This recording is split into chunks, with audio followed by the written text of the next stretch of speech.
Hello, dear students. Welcome back to the Floral Genesis series, మీ favourite channel PIT క్లాసెస్లో.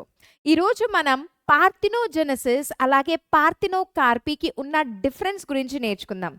పార్థినోజెనసిస్ అనగా ఎప్పుడైతే ఒక కంప్లీట్ అంటే న్యూ ఆర్గానిజం ఫామ్ అవుతుందో వితౌట్ ఫర్టిలైజేషన్ అంటే without fusion of male and female gamete డైరెక్ట్గా ఫీమేల్ గ్యామెట్ నుంచి ఒక న్యూ ఆర్గానిజం డెవలప్ అవుతుంది అంటే దాన్ని మనం పార్థినోజెనసిస్ అంటాం.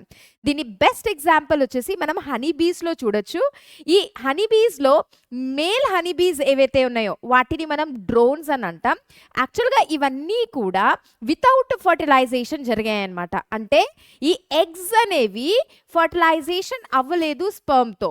సో అప్పుడు అన్ఫర్టిలైజ్డ్ ఎగ్స్ ఏవైతే ఉన్నాయో అవి డైరెక్ట్గా డ్రోన్స్లా మారుతాయి, మేల్స్లా మారుతాయి. సో దీన్ని మనం పార్థినోజెనసిస్ అని అంటాం.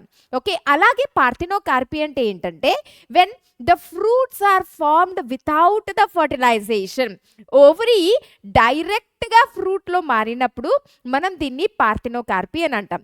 సో ఇక్కడ సీడ్స్ ఉండవు, సీడ్లెస్ ఫ్రూట్స్ డెవలప్ అవుతాయి. For example banana, grapes etcetera.